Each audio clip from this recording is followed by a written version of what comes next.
I think one thing is certain, and it is to avoid betting the same thing as David.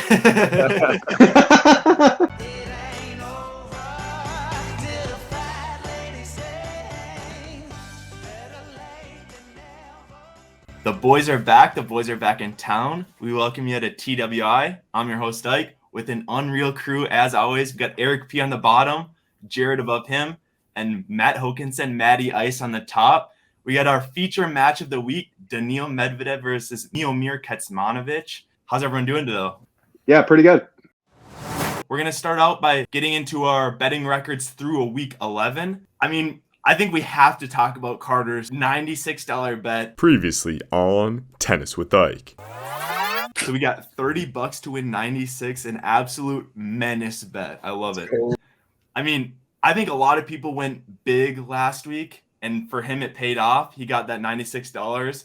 He's only won 1 out of his last 5 bets, and then Matt's leading the pack. Eric a close second, and then I think we need to highlight David's. I think we need to highlight his skid because I think he's lost 7 of the last 8, including 1 penalty as well.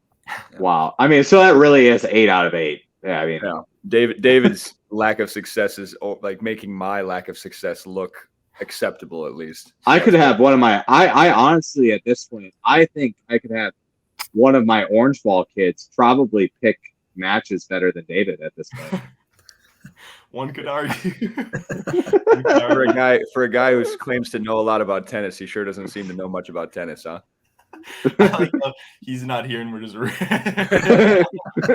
Dave's at That's what you get for missing right now, and Carter is in the boonies with no Wi-Fi. Isaac's sweating like he's in French Open right now. I gotta sit back here so it doesn't glisten off my. The lights are blinding. He's nervous. His knees are knocking. Our topic for today's episode: something that bothers you, but it shouldn't. Matt, we're gonna kind of bring it in terms of tennis. So, what's something that kind of bothers you, but it probably shouldn't? I've always hated playing ads. I think it makes tennis so long. I know it shouldn't because that's what the pros play and that's what like high school plays, and it's just.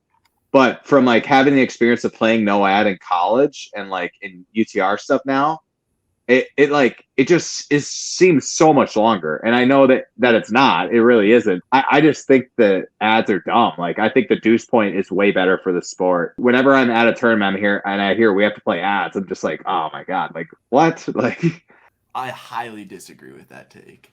Yeah, and I know a lot of people like the deuce. I just for whatever reason I think no ad the suspense of the no ad point, I think is just I like it. I don't know. If every match was played no ad, I would have a much worse career record than I do. See, that's what I think. Like, I think there's a mental block for winning games. So getting over that hump and not just having like 1 point to decide it,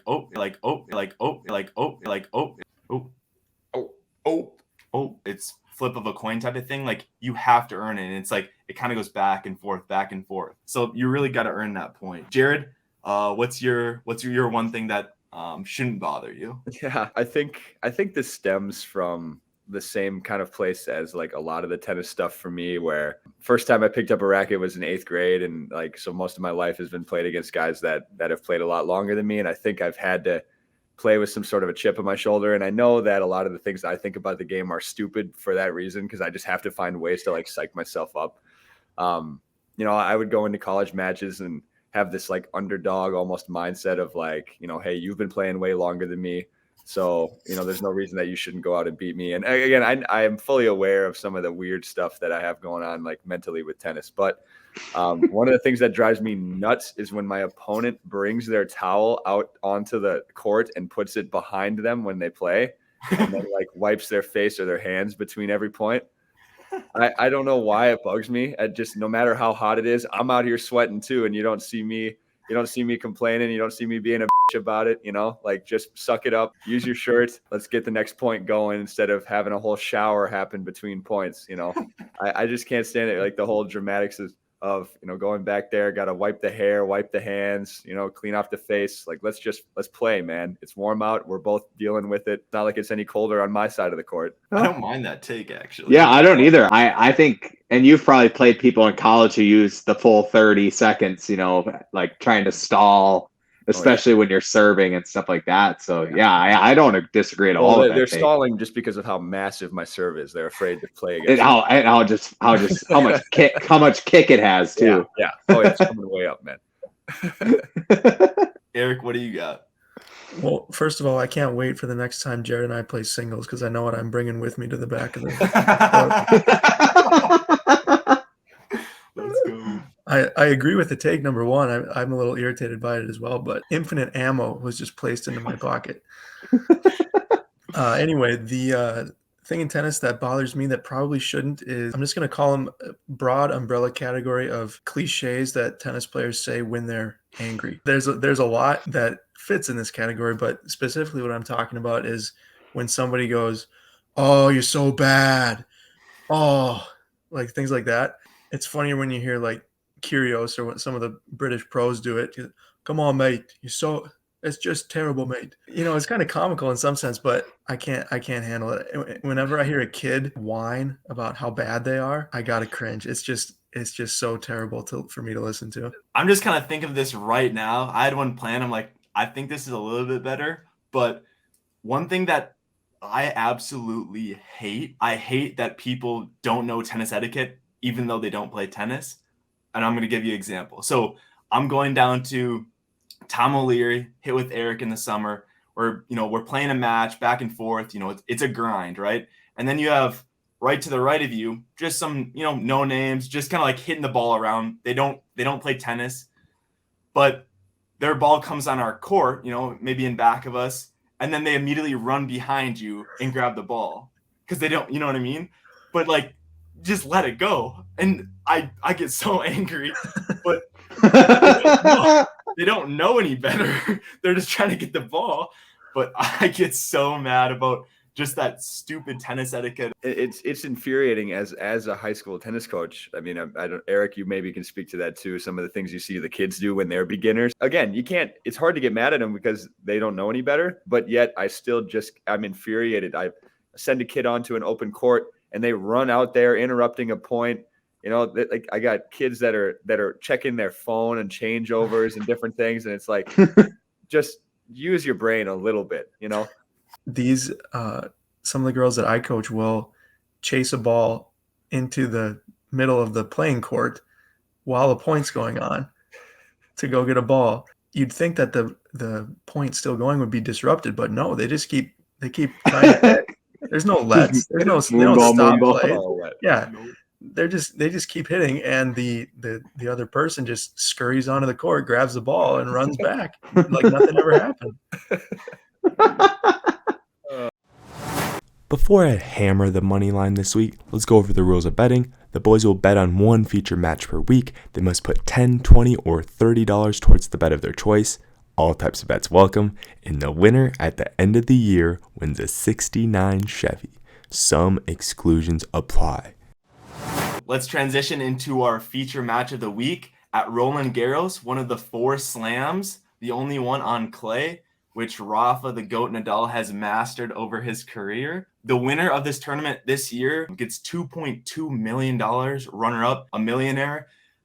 I'm always just flabbergasted by how much money tennis players make in majors. Even if you're looking at the qualifiers, right? Guys who didn't even make the draw. If you get to the 3rd round of qualifying, you're making $32K. That's crazy to me. Our feature match of the week, Miomir Kecmanovic versus Daniil Medvedev. Let's get into betting. I'm going to start her out.